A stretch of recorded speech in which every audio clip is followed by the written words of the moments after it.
A warm welcome to all of you and a heartfelt namaste.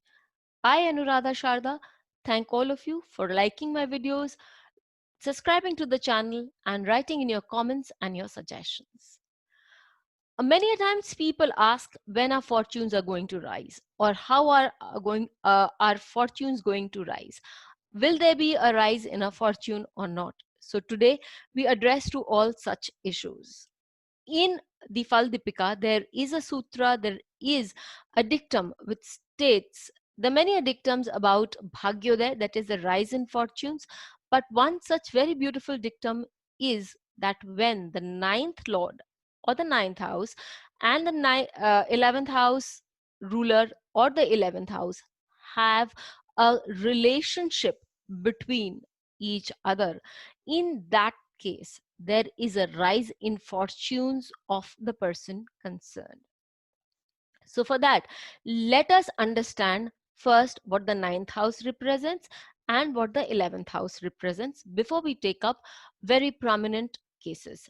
So, the ninth house is the house of Bhagya as it is called, and the ninth house represents our prosperity in general, which is the Bhagya as its meaning in Sanskrit. Also, the ninth house shows the blessings of our elders, our guru, our ancestors. It also shows us our children, about talks about our children, because as per the Bhavat Bhavam dictum, fifth from fifth, which is the ninth house. So if fifth house is a house of children and grandparents, the ninth house should also reflect as such. Ninth house representing a father. It also shows family happiness because the marital legality and the happiness of marriage can be seen from the ninth house. It talks about your family. Also, if you are coming from a good lineage, if you are coming from a family that has a lot of uh, good ethics and moral values, then all of this would be reflecting in the ninth house, and that does give you a good way of living and an upper hand in life.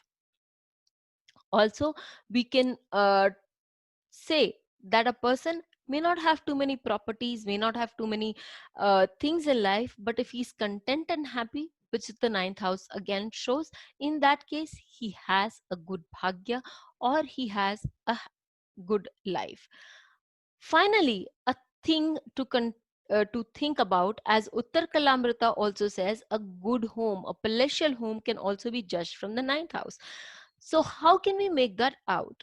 When there is an increase in our lifestyle, when there is a prosperity all around, we definitely want to build a house which is akin to the kind of lifestyle now we are having, or the kind of happiness, prosperity that moves into our lives. So a person starts to want to live in bigger and more opulent or happier places. So the home one builds can also be seen from the ninth house. So much for the ninth house. Now let us come on to the 11th house. The 11th house is said to be the Labasthana, or the house of gains. For gains, we need to check out a few things. The 11th house of the natural zodiac is all about expansion. It is ruled by two planets, so it gives a lot of multiplicity. So all the gains that one has, as said, that one of the very beautiful houses, it can give multiple gains and from multiple sources at that. Also, it is a house of fulfillment of desires. It is a house which gives you a steady income, and it is a house that shows your relationship with your family, with your spouse and child, and also about with the society in general. All your achievements, all your honors can be judged from the 11th house. So this house of multiple gains through multiple means, when finds a connection to the prosperity, to the house of prosperity, that is the ninth house, in such a gains, yeah, in such a case, the gains, the prosperity of the person is multifold, and the person would definitely have a very strong rise in life. So, having said that, let us check out a few charts. Now, let us take the case of the founder of Telegram app, Pavel Durov. Pavel Durov, before the age of 30, was one of the known millionaires. And he has not just made the Telegram app, it is said that he also made the VK app. So, at a very young age, he's been a great entrepreneur and has had a lot of name, fame, money, prosperity in life in general.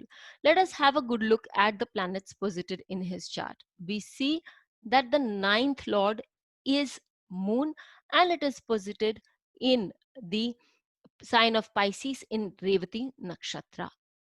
Mercury is the 11th lord. It is exalted and sitting in the 11th house, the house of gains itself, and with the 10th lord, Sun.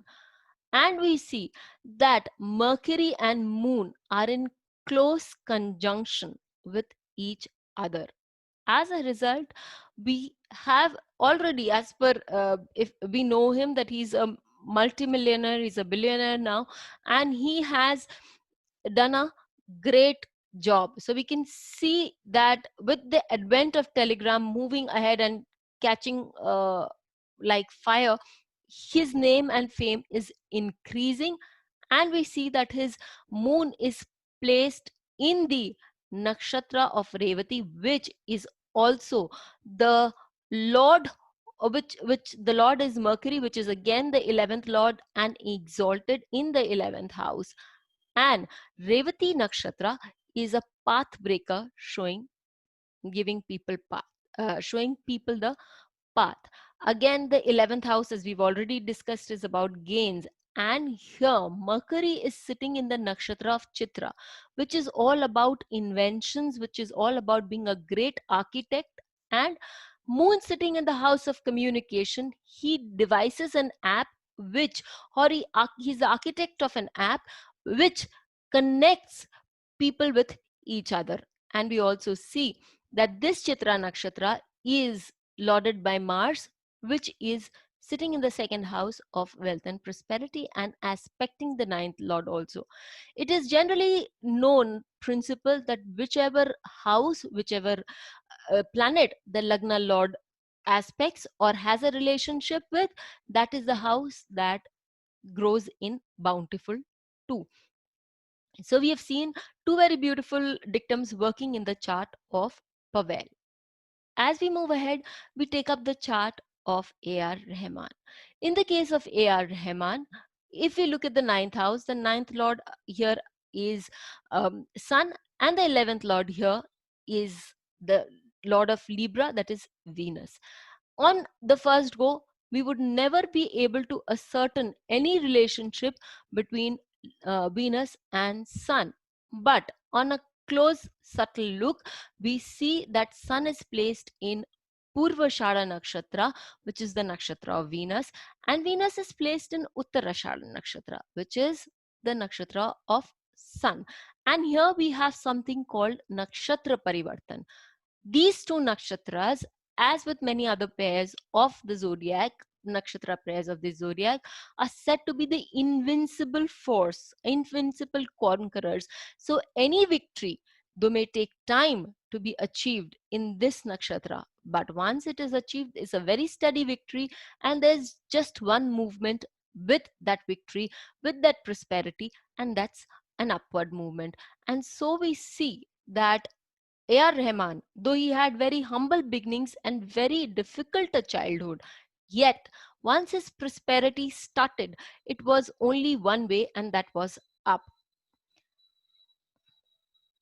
So we can state that the the lord of the ninth and the 11th need to have a connection in whatever form if a person has to move up greatly in life and sustain their lifestyles.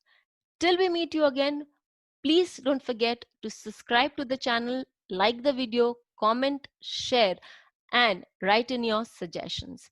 Please stay happy and see you again. Thank you.